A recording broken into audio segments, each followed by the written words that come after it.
Bolivia acusa al gobierno de Chile y de Brasil, de Sebastián Piñera y Jair Bolsonaro respectivamente, de hacer imperialismo político en su país y de haber participado en la remoción, es decir, de sacar de su cargo a Evo Morales en el año 2019. Vamos a ver un poco en qué consiste esta acusación que...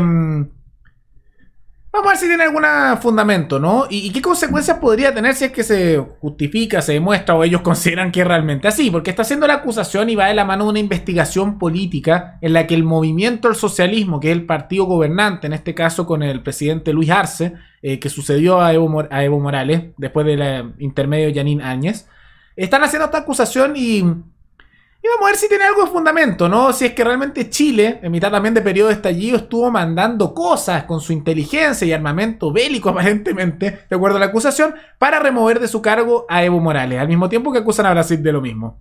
Todo eso lo vamos a ver a continuación. Pero antes, quisiera agradecer a la suscriptora Elisa Araneda y al suscriptor Ricardo Fassbender, que se convirtieron en los suscriptores más recientes en decidir hacer un aporte mensual al canal a través de la comunidad de YouTube. Así que muchas gracias, se lo agradezco mucho. Gracias a aportes como el suyo y el de otros suscriptores, que este proyecto sigue adelante y se mantiene independiente. Así que si alguno de ustedes quiere hacer un aporte voluntario único por Flow, o por criptomonedas, o un aporte mensual por Patreon, o por la comunidad de YouTube, pueden decidir hacerlo mirando un comentario que se encuentra fijado abajo. Y también pueden apoyar este programa comentando, dando like y compartiendo este video en sus redes sociales. Recordemos que Evo Morales ha sido en la historia de Bolivia, un país que históricamente es bastante inestable, su presidente que más tiempo ha durado. Antes de Evo Morales había presidentes, pero no era raro que los sacaran de su cargo, inestabilidad, golpes de estado, los ciudadanos se manifestaban y lo derrocaban, y muchos movimientos también separatistas, especialmente en Santa Cruz, en distintas partes. Y con Evo Morales se vio una mejora en Bolivia, más que por sus políticas económicas per se, que sé que en Perú Pedro Castillo le gusta citarlas bastante, es por un tema de estabilidad. Porque más allá del sistema que uno tenga, si tu país no es estable, nadie quiere invertir ahí porque es muy peligroso, muy inestable. Y como Bolivia era muy inestable, no importaba si gobernaba izquierda o derecha, era inestable, nadie invertía o había muy poca inversión, era demasiado inestable. Y con Evo Morales llegó la estabilidad. Y esa estabilidad permitió que empezaran a llegar más negocios y por eso se vio una mejora. Ok, eso hizo que el partido del movimiento al socialismo se hiciera bastante popular. Pero eventualmente recordemos que Evo Morales se puso un poquitito dictatorial. Él llegó diciendo que no se iba a reelegir originalmente. Después empezó a reelegirse, después intentó cambiar la constitución, después quiso hacer un plebiscito para ver que si la gente quería que se reeligiera de nuevo, lo perdió. Después de eso hizo que la Corte Suprema de su país declarara que ser candidato a presidente era un derecho humano, se candidateó de nuevo, y ahí se encontraron muchas irregularidades que hacían pensar que había fraude en ese país. Después de eso hubo disturbios y finalmente terminó saliendo de su cargo Evo Morales, poniéndose como presidente temporal a Jeanine Áñez. Eso ocurrió. Y en medio de todo eso, hago todo ese contexto para explicar que ahora el gobierno de Bolivia está acusando de que en medio de toda esa situación, Chile, bajo Sebastián Piñera de la coalición Chile Vamos, y Jair Bolsonaro del gobierno de derecha en Brasil, habrían financiado y empujado estos conflictos y esas manifestaciones, a la vez que habrían enviado equipamiento a Bolivia para empujar ese tipo de cosas. Vemos lo siguiente. El gobierno de Luis Arce señaló este sábado que investiga si Chile y Brasil tuvieron algún tipo de participación en la convulsión social que tuvo lugar en Bolivia en 2019. Tras acusar, porque esto ya acusó a otros países, a Ecuador y Argentina de enviar armamento y material antidisturbio. Ahora, ¿qué tipo de participación sería esta que se está acusando? Particularmente se está acusando a intervención de las agencias de inteligencia chilenas y brasileñas, como también envío de armamento a la vez de temas logísticos y apoyo político. Voy a hablar un poco primero en el caso de Chile y después vamos a hablar un poco en el tema de Brasil. Comencemos con la agencia de inteligencia.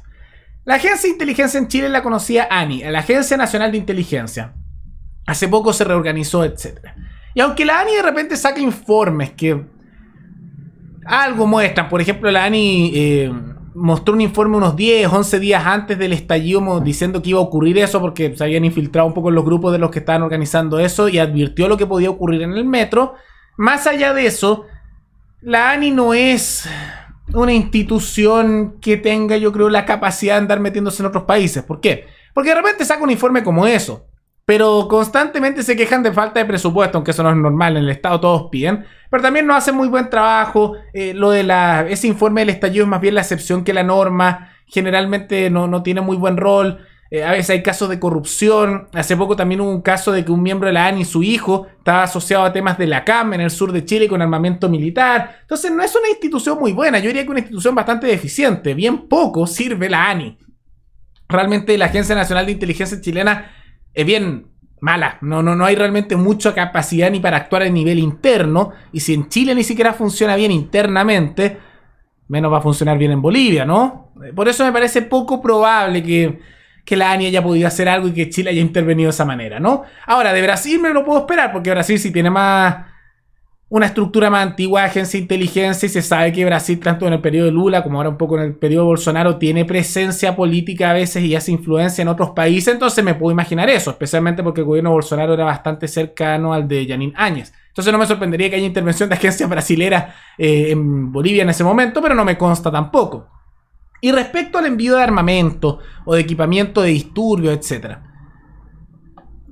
No sé en el caso de Brasil, lo vamos a dejar en un dudo. Puede ser, porque Bolsonaro quiere hacer estas cosas más de integración regional. Pero Piñera, en el año 2019, disculpen si lo dudo, porque, a ver, primero, no creo que la policía chilena haya enviado material para allá. O sea, me parece dudoso. A veces se quejan que le falta incluso equipamiento. Más allá de eso, en medio de eso Chile estaba en un periodo de estallido, ¿lo recuerdan? Entonces, no sé en qué momento enviarían cosas adicionales cuando estaba lidiando Chile con una situación interna convulsionada, ¿no? Y asumiendo que eso efectivamente se envió, ahí creo que debería haber alguna clase de responsabilidad, porque nadie está mandando y no debería ser que un gobierno de un país, de un estado, se ande metiendo en el de otro. O sea, si Chile estuviera realmente entregando suministros para cosas como esa, más allá si hubo fraude o no en Bolivia, que es un tema aparte, estaría mal, porque no tiene Chile ni Brasil por qué meterse, de la misma manera que no tiene por qué Bolivia meterse en Chile ni tampoco meterse en Brasil. Una cosa es que individuos den sus opiniones, pero que los estados de cada país, con el dinero de los trabajadores, de los emprendedores, los ciudadanos que habitan en él, esté financiando intervenciones en otros, ya sean menores como esa o mayores, estaría mal. Entonces yo no creo realmente que esto se haya dado. Vamos a ver qué dicen las investigaciones de Bolivia, que igual es bien parcial lo que puedan sacar, pero es lo que están intentando ver. No creo, sinceramente dudo mucho que se haya dado este tipo de situación, pero si se dio tiene que haber responsabilidad, porque en realidad ¿qué van a hacer los tribunales de bolivianos? Decir, hoy sí, Chile intervino, ya, y se van a quejar, no van a poder hacer nada. Pero a nivel local yo creo que estaría mal que Piñera, por ejemplo, en medio del estallido haya enviado esas cosas si es que fue así. Ahora, tengo serias dudas que sea así, porque la ANI es muy deficiente, muy, pero muy deficiente, y con sus casitos de corrupción por ahí, y de nepotismo también. Y estábamos en medio del estallido, donde le faltaba ese equipamiento policial, entonces tengo serias dudas que lo hayan hecho. Y de haberlo hecho, primero Piñera tendría que responder por eso, porque no tiene por qué estar metiéndose en otros países, si efectivamente se comprueba, que lo dudo. Y además sería injusto. Además uno diría, ¿por qué los chilenos tienen que andar financiando con sus impuestos, igual que los brasileños, intervención en otros países? No tiene ningún sentido, sumamente injusto. Yo creo que la plata de los trabajadores se puede usar en cosas mejores como bajarles los impuestos, devolvérsela a su bolsillo, o, si tenemos una visión un poquitito más estatista, en gastarlo, no sé, en cosas más importantes como salud, educación o seguridad interna, no sé, digo yo. Entonces es una acusación que me parece bien curiosa, algo inesperada, y que si llega a comprobarse, podría convertirse en una más de las tantas y tantas demandas y acusaciones contra Sebastián Piñera que se le han presentado. Recordemos que lo están demandando por nepotismo, por corrupción, por una serie de cosas, por violación de derechos humanos. Entonces, si esto se comprobara, probablemente demandarían a Piñera y buscarían que él responda ante esto, y sería otra demanda más dentro de las tantas que tiene. ¿Pero qué piensan ustedes? ¿Creen que esto es realista? ¿O creen, como digo yo, que es poco probable, pero si llega a comprobarse, bueno, hay que ver qué pasa? Y si llegara a comprobarse que efectivamente Chile, al igual que Brasil, participaron en esto y hicieron intervención con el dinero de los ciudadanos chilenos y con equipos de inteligencia en otro país, si llegara a comprobarse, ¿qué creen que debería pasar? Nada, debería condenarse a Piñera, el Estado chileno, o sea, todo el Estado con nuestra plata, debería pagarle a Bolivia. ¿Qué debería pasar en caso que llegase a comprobarse, que lo dudo, lo repito, esta intervención supuestamente chilena o este imperialismo chileno-brasileño en Bolivia? Todo eso coméntenlo abajo. Y recuerden que pueden recomendar algún tema, alguna noticia, tanto de Chile como de otros países, para otro video. Nos veremos en el siguiente programa. Hasta luego.